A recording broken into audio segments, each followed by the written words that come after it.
इंकलाब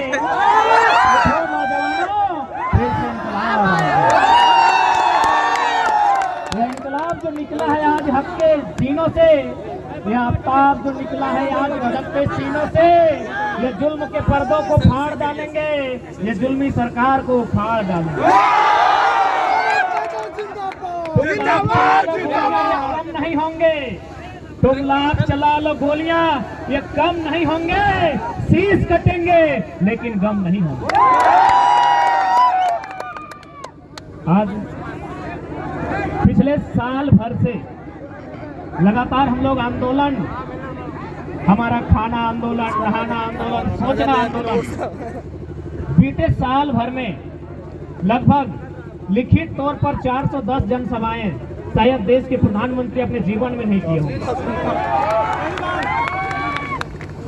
लेकिन आज की यह सभा कुछ नहीं है, क्योंकि बीते एक साल में बहुत प्रेशर, बहुत टॉर्चर, बहुत ट्रोल, बहुत हेट झेले, लेकिन कोई हमको डिगा तक नहीं पाया।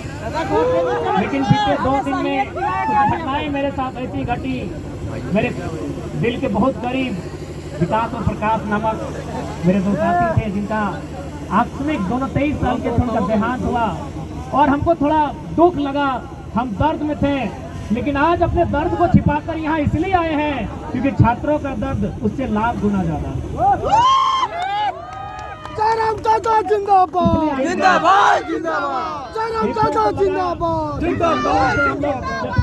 इस घटना के बाद कहीं जख्मी ना हो, लेकिन किसी ने ऑटो में दे दो, लेकिन किसी ने ठीक ही कहा है कि घायल शेर की सांसें उसके दहाड़ से भी खतरनाक होती है।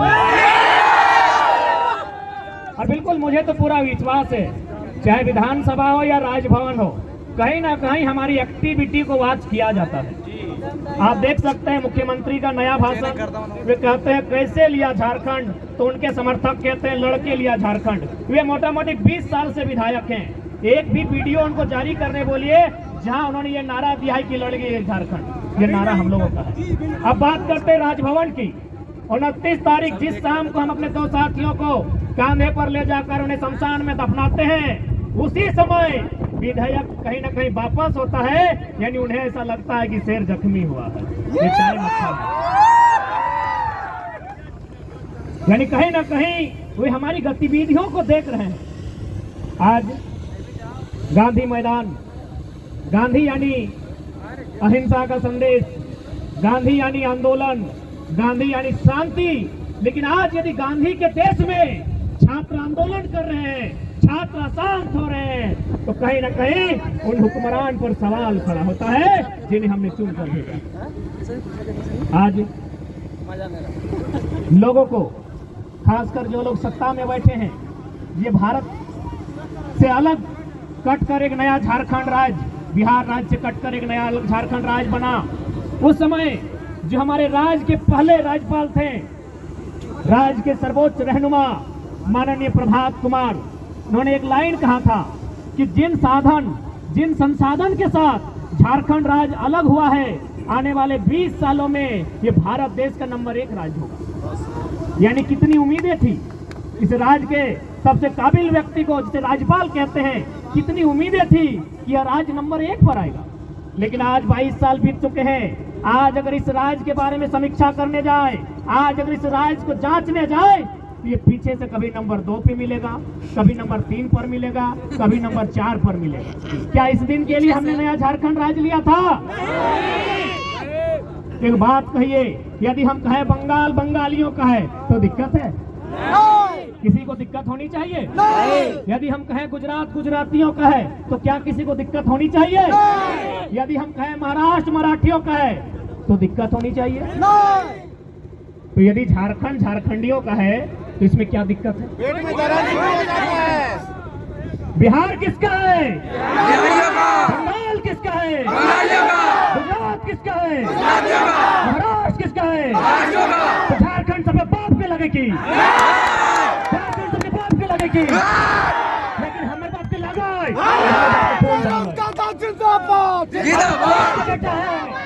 मेरा बाप तो झारखंड है, क्योंकि मेरा बाप का खून बहा झारखंड बनाने में।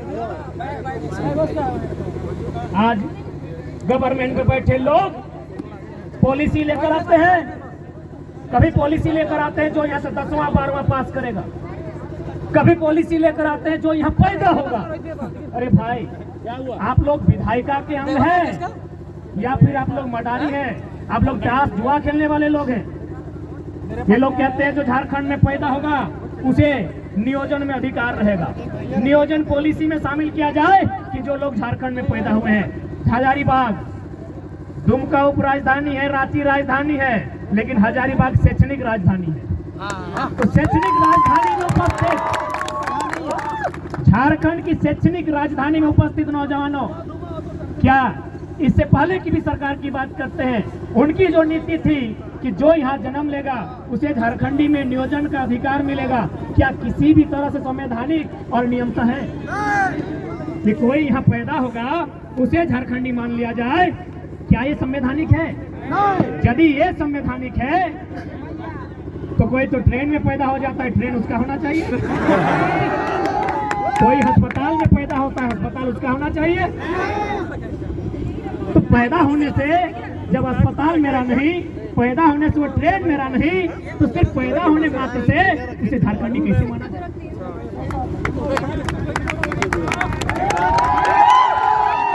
वर्तमान सरकार नियम लेके आती है 10वां 12वां पास। अरे हम लोग भी यहाँ जितने लोग हैं, कोई मामा घर से, कोई मौसी घर से, कोई फुआ घर से मैट्रिक पास किए हैं ना। तो फुआ घर से, मामा घर से, मौसी घर से मैट्रिक पास करने के बाद क्या मौसी ने हमको वहाँ अधिकार दिया है?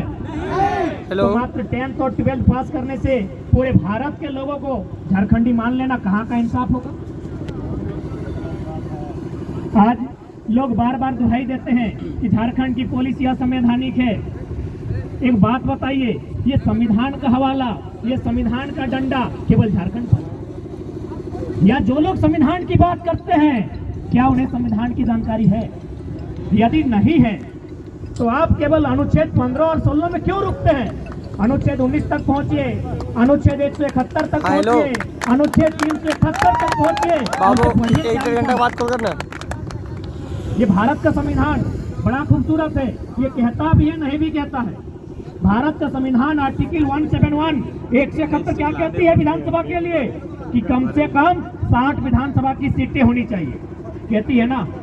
भारत का संविधान, भारतीय संविधान अनुच्छेद 171 वो कहती है कि विधानसभा में किसी भी राज्य में कम से कम 60 विधायक होने चाहिए। हमारे यहाँ 81 है, कहती है ना। लेकिन फिर वही भारत का संविधान 371 जिनमें कुछ धाराएं हैं जो सिक्किम, अरुणाचल प्रदेश और गोवा के लिए कहती है आप 30 और 40 में काम चला सकते हैं। वही भारत का संविधान जो 171 में कहता है कि 60 विधायक होने चाहिए, वही संविधान कहता है आप 30 में काम चला सकते हैं। तो भाई ये संवैधानिक दांवपेच, ये संविधान का डंडा, ये संविधान की मार केवल झारखंडियों के साथ क्यों? हमने किसी के साथ क्या गुनाह किया है? हमने कहा किसी के अधिकार को छीना है? दुनिया में हजारों लड़ाइयां लड़ी गई है। एक राजा ने कभी एक रानी के लिए युद्ध किया है, लेकिन हमने जब भी युद्ध किया है इस माटी को बचाने के लिए किया है। हमारा कोई इतिहास बताएगा कि हमने किसी को घर से भगाया है? हमारा कोई इतिहास बताएगा कि हमने कहीं कब्जा किया है? हमने जब भी युद्ध किया है, अंग्रेजों से जब भी मुकाबला किया है, अपनी माटी को बचाने के लिए। तो हमारा गुनाह क्या है? हमने किसी का क्या बिगाड़ा है? आज ये रात न जाने कितनी शहादत के बाद, न जाने कितनी माओं की गोद सुनी हुई, न जाने कितनी बहनों की मांग का सिंदूर उजड़ा है, तब जाकर हमने एक नया झारखंड बनाया। यही आपके हजारीबाग जिला के अंतर्गत बिशुनगढ़ प्रखंड है, वहाँ एक बलक मक्का नामक गांव है। एक गांव में सात लोग शहीद हुए। शहीद नहीं हुए, उनका गला किसी का काटा गया, किसी के गोलियों से छलनी किया गया, तब जाके हमें राज मिला है। क्या कभी इस दर्द का आभास इन सत्ता में बैठे लोगों ने किया है कि हमने किन परिस्थितियों में ये राज लिया है?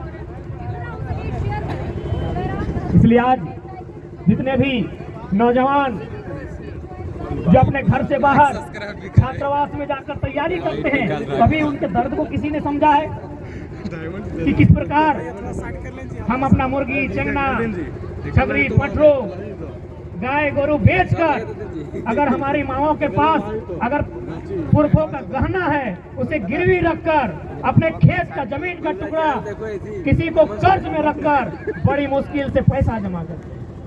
उन पैसों को गठरी में भेजकर बच्चों को हजारीबाग, किसी को रांची, किसी को धनबाद भेजा जाता है। इस उम्मीद के साथ भेजा जाता है कि जब बच्चा घर वापस आए तो एक छोटी सी नौकरी लेकर आए। और उस उम्मीद को पूरा करने के लिए बेटा दिन रात मेहनत करता है।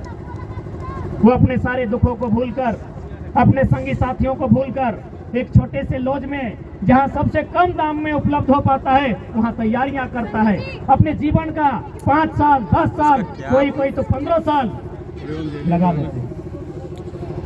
अचानक उसके पास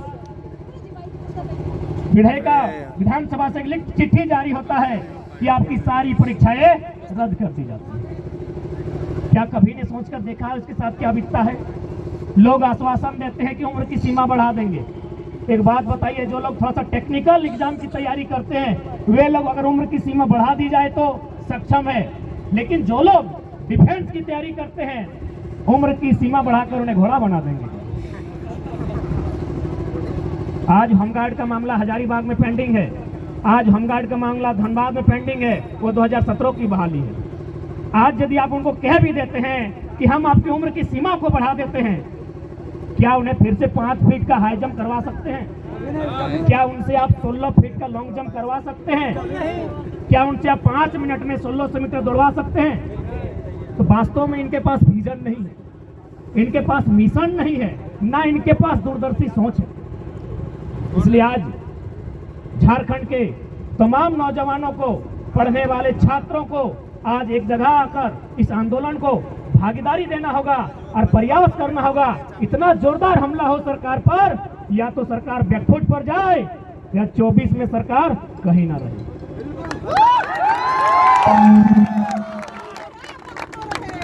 कब तक, आखिर कब तक हम अपने सपने को अपनी आंखों के सामने ओझल होते हुए दूर होते हुए देखना पसंद करेंगे? हमने किसी का क्या गुनाह किया है? यही नहीं, आज बहुत सारे लोग यहाँ आकर बात रखें बाहरी भीतरी। जी नहीं, जो लोग अगर बाहरी भीतरी का प्रश्न खड़ा करते हैं मैं उन्हें 2-3 उदाहरण दूंगा। जब ये आंदोलन स्टार्टिंग हुआ था हमें बिहार मूल के एक हाईकोर्ट के जज ने फोन किया था। उन्होंने धनबाद के एक वकील को फोन किया, बोला उस लड़का से हमको बात कराओ। उन्होंने वकील को फोन किया, वकील साहब किसी तरह मेरा नंबर जुगाड़ किया, हमको कॉन्फ्रेंस में बात कराया। हाईकोर्ट जो कि बिहार मूल के हैं उन्होंने स्पष्ट कहा कि हम आपकी इस भाषा की लड़ाई में बिल्कुल आपके साथ हैं, क्योंकि यदि सभी लोग यूपी, बिहार, बंगाल, उड़ीसा के लोग अगर भाईचारा के नाम पर झारखंड में कब्जा कर लेंगे तो झारखंड बना ही क्यों था? यह कथन मेरा नहीं है, बिहार मूल के एक हाईकोर्ट के जज का है, जिन्होंने मुझे लगभग फरवरी महीना में फोन किया था मानव श्रृंखला के बाद।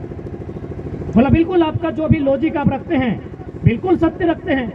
झारखंड के लोग जिस समय खेतों में, खलिहानों में, जंगलों में, भीड़ों में रहते थे, बिहार में नालंदा विश्वविद्यालय था। आप एजुकेशन को लेकर उनका मुकाबला कैसे कर सकते हैं?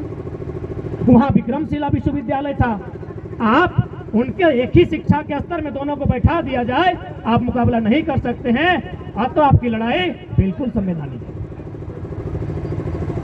है। एक हरियाणा के जाट नेता का फोन आया जो किसान आंदोलन में सक्रिय थे। उन्होंने भी कहा कि यदि जो लोग झारखंड के दर्द को नहीं समझ रहे हैं और जो लोग इसे बाहरी भीतरी का नाम दे रहे हैं, उनसे एक ही सवाल किया जाए कि पूरा इंडिया एक रहता, कश्मीर से कन्याकुमारी तक हिंदुस्तान एक, गुजरात से अरुणाचल प्रदेश तक पूरा इंडिया एक रहता, और यदि बंगाल के किसी अभ्यर्थी को केरल में मास्टर बना दिया जाता, क्या हैंडलिंग कर पाते हैं?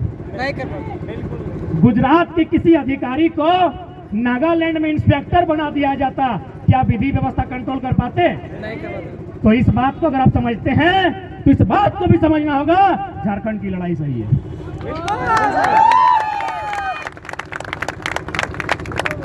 अभी बताइए, यदि बैरियर नहीं होता, राज्यों के लिए अलग अलग नियम नहीं होते, तो आज क्या विधि व्यवस्था कंट्रोल हो पाती? क्या एक मलयालम बोलने वाला केरल का इंसान झारखंड के क्षेत्र में विधि व्यवस्था कंट्रोल कर पाता? नहीं कर पाता। तो इसीलिए हमारे देश की खूबसूरती यही है, अनेकता में एकता, विविधता में एकता। और उसी के तहत आपको सबके अधिकार को सुरक्षित रखना होगा। आज लोग कहते हैं कि 1932 का खतियान असंवैधानिक है, ये अंग्रेजों के काल का है। बोले भैया आप इतना हमको मत सताइए, अब हम लोग को इतना परेशान ना कीजिए। आप किस कानून की बात करते हैं और कौन से संविधान की बात करते हैं? अरे हम लोग भी थोड़ा बहुत पढ़ लिए हैं, अब हम लोग भी अनपढ़ जाहिल नहीं है, थोड़ा बहुत पढ़ लिए हैं। आप जिस संविधान की बात करते हैं और आप जिसे अंग्रेजों के काल का कानून मानते हैं, तो पलटिए थोड़ा सा, आप फ्लैशबैक में पीछे जाइए। सन 1990 भारत के संविधान में 66वां संशोधन हुआ था। क्या हुआ था? CNT जो 1908 में बना कानून है, उसकी 3 अध्याय को 66वां संशोधन करते हुए 1990 में भारतीय संविधान के अनुसूची 9 में शामिल किया गया था। तो क्या 1908 का कानून जो CNT कानून है वो अंग्रेजों के काल का कानून नहीं है? तर्क से बात कीजिए, हम लोग भी पढ़े लिखे लोग हैं, लॉजिकली बात कीजिए कि इसी देश में आजाद भारत में और उसी अनुसूची 9 में, जिस अनुसूची में भूमि सुधार कानून स्थापित किए जाते हैं, कानून नंबर 209 में, भारतीय संविधान अनुसूची 9 में 1990 66वां संशोधन 1908 CNT कानून शामिल किया गया है। तो हम यदि 1932 को आधार मान रहे हैं, और हमने तो स्पष्ट कहा, यदि आपको ऐसा लगता है इस भूभाग में अन्य प्रदेशों के लोग अगर रहते हैं और उनका अपने प्रदेश में कोई नाता नहीं है, तो आप स्थानीयता 1-2 परिभाषित कीजिए। बहुत जगह है, जनरल 1, जनरल 2, जनरल 3 तक है। कानून बनता है इंसान के लिए, इंसान कानून के लिए नहीं बनते हैं। और आप किस कानून की बात करते हैं? मंत्रीगण ऑडी में चलते थे, सॉरी एम्बेसडर में चलते थे, समय बदला, BMW, फॉर्च्यूनर, रेंज रोवर। अरे भाई एक एक को गाड़ी बदलता गया, यानी कानून बदला ना? गाड़ी रखना भी कानून है ना? एक एक को गाड़ी बदला यानी कानून बदला। तो मैंने कानून सिर्फ जनता को दबाने के लिए है क्या? नहीं। नेताओं का मन किया तो गाड़ी बदल गया, नया कानून बन गया। उनको मन किया तो 70 लाख का क्रिकेट का मैच खेल लिए। उनको मन किया तो अपनी अर्धांगिनी और आधी अर्धांगिनी के साथ लतरा तो डैम चल गए।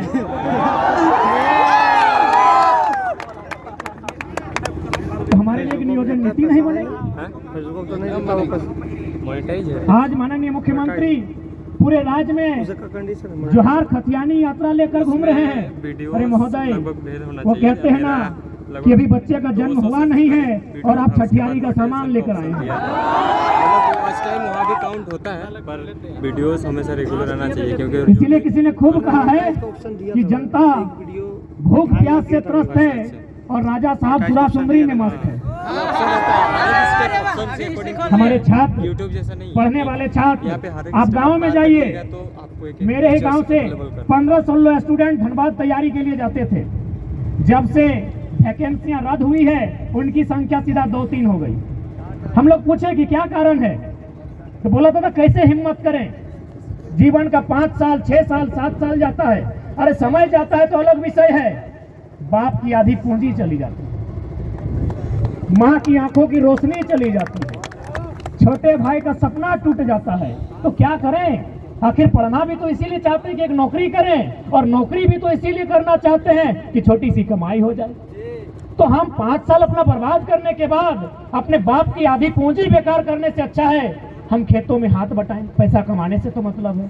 तो इसीलिए भैया हम सोच रहे हैं इस बार निरन महीना में खेती करेंगे, धान के बाद गेहूं लगाएंगे, लेकिन अब कंपटीशन की तैयारी नहीं करेंगे। सोचिए कितना दर्द, सोच के देखिए कितने दुख में है हमारे छात्र। बस एक पॉलिसी नहीं बना है। ये कैसा राज्य है? आज अगर इस राज्य में एक पॉलिसी नहीं बनी है तो सवाल खड़ा होता है इस राज्य के तमाम IAS पर, क्योंकि IAS का काम होता है पॉलिसी बनाना। और आप अगर इस राज्य में 22 सालों के झारखंड में एक पॉलिसी नहीं बना पाए हैं तो सवाल तो होता है, भले आपको बुरा लगेगा कि आप लोग IAS है कि गधा है,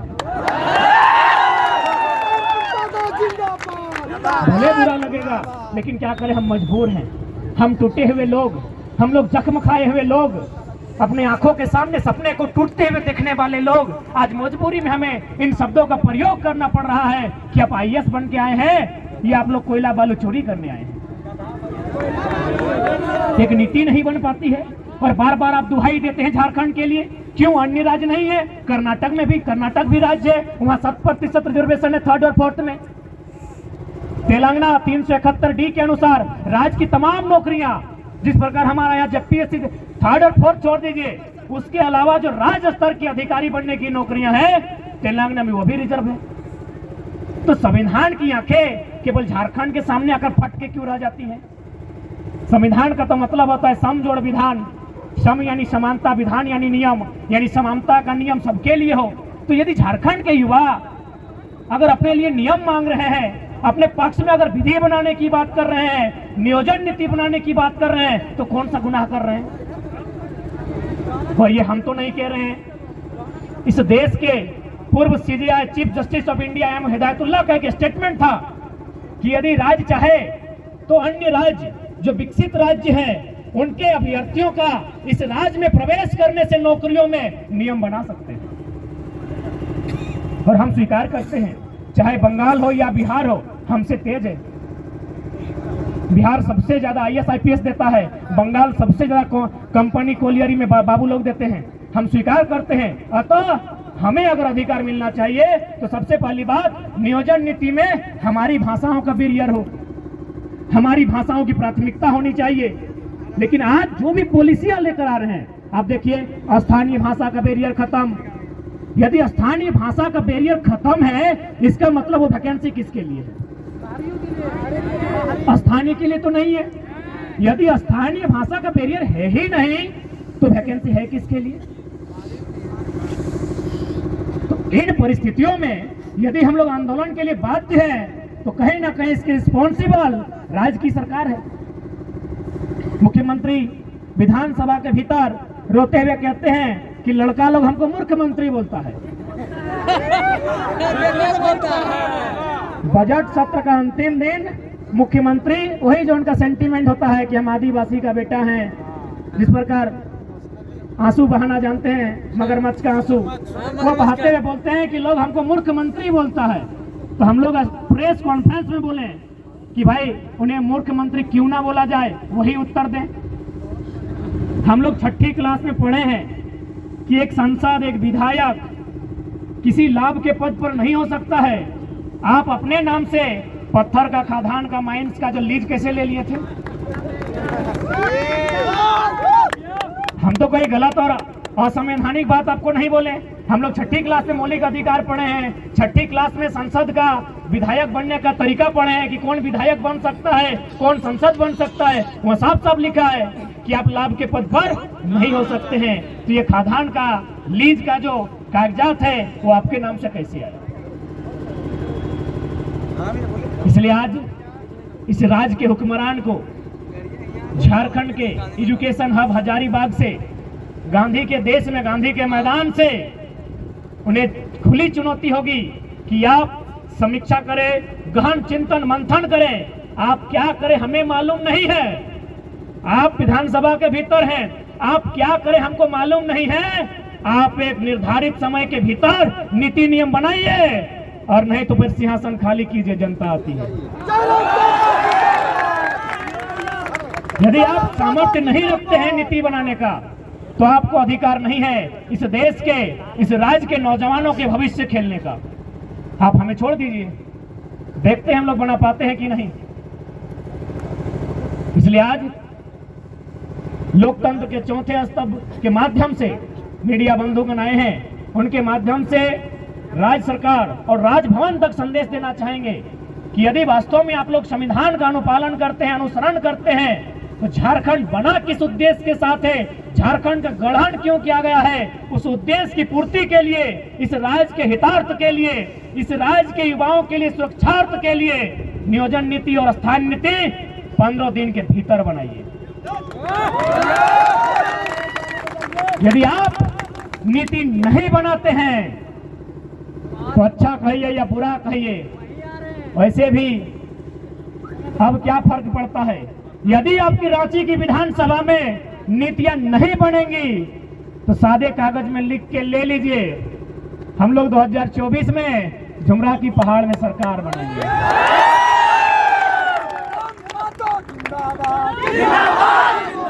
और यदि वाले छात्र हताशा में, निराशा में अगर इस तरह का रास्ता अगर चुन लेते हैं तो इसकी जवाबदेही राज्य सरकार पर होगी। इसकी जवाबदेही हमारे जो कायदे कानून को संचालन करने वाले, विधि व्यवस्था को सुचारू रूप से संचालन करने वाले लोगों के ऊपर होगी कि आपने इस राज्य को कहां धकेला है।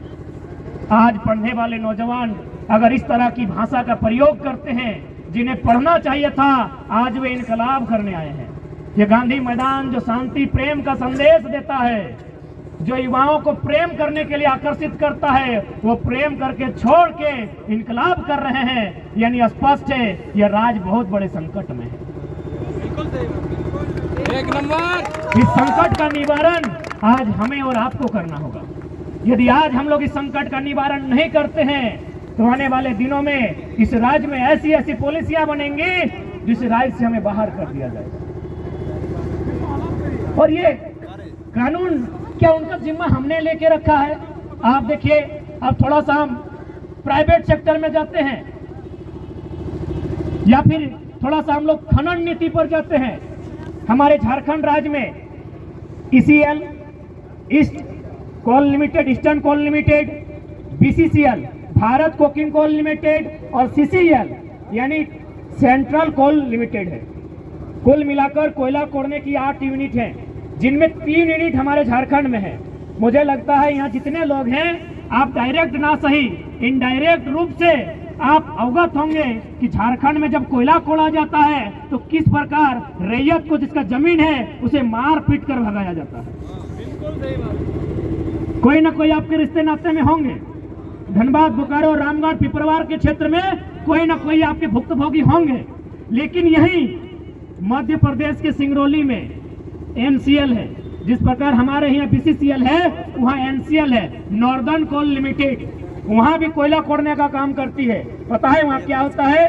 सबसे पहले कंपनी अपना डाटा बनाती है कि जो खनन होगा वो कितने बड़े क्षेत्र में होगा, और फिर वहाँ जाके क्या करती है, जो भी लोग विस्थापित होंगे, विस्थापन होने से पहले उनको घर बना के देती है। इसी देश में, इसी भारत में NCL ये कार्य करती है और BCCL बुलडोजर लगा के हमारा घर तोड़ देती है। इसी देश में नागपुर में WCL है, वेस्टर्न कोल लिमिटेड। वहां भी इन्हीं कानूनों को, इन्हीं नियमों का अनुपालन किया जाता है कि यदि कोई विस्थापित होने वाला है तो पहले चिन्हित किया जाता है, डाटा कलेक्ट किया जाता है, फिर उसको एक एस्टिमेट दिया जाता है और समय के भीतर उसको घर बना के दिया जाता है। लेकिन आइए झारखंड चले जाइए, दामोदर नदी के किनारे किनारे जहां जहां कोयला खदान है, 1951 में, कहीं 1962 में, कहीं 1972 में जमीन लिया गया है। आज भी लोग धक्का खा रहा है, आज भी लोग कोर्ट का चक्कर काट रहा है। क्या भाई इतना अन्याय कहीं हुआ होगा? आप पढ़ने वाले छात्र एक बार सोच के देखिए, पूरे भारतवर्ष में क्या इतना अन्याय, जो अन्याय आज झारखंड के साथ हो रहा है, कहीं हुआ होगा? इसी देश में नर्मदा कोल लिमिटेड, वो भी सेम कानून, लेकिन सिर्फ झारखंड में कानून है कि इनका जमीन फ्री पॉकेट का है। मारना है, पीटना है, जबरन तंबू गाड़ देना है, जबरन कब्जा कर लेना है और इन्हें जमीन से नेस्ता नाबूद कर देना।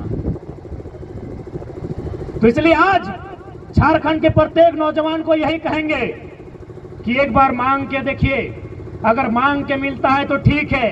एक बार 24 में बदलाव करके देखिए, बदलाव होता है तो ठीक है, हमें तो साफ कहा गया है, मरता क्या नहीं करता है। क्या करेंगे उस जिंदगी का जहां हमारा घर परिवार नहीं होगा, जहां हमारे खेत खलिहान नहीं होंगे, जहां हमारे बच्चों का भविष्य नहीं होगा? क्या करेंगे उस जिंदगी का? तो उस समय प्रत्येक झारखंडी को यह तय करना होगा, एक ऐसा उलगुलान इस राज्य में आएगा, एक तरफ दामोदर नदी और दूसरी तरफ लहू बहेगा, और दामोदर नदी की तुलना में वो लहू की मात्रा ज्यादा होगी। हमें शौक नहीं लगा है, हम भी चाहते हैं शांत रहें, हम भी चाहते हैं खेले कूदे, हम भी चाहते हैं श्रृंगार रस की कविताएं लिखी जाए। अंगार रस की कविताएं लिखने के लिए आप बाध्य कर रहे हैं। सत्ता में बैठी सरकार बाध्य कर रही है। सरकार के जो पार्ट से कार्यपालिका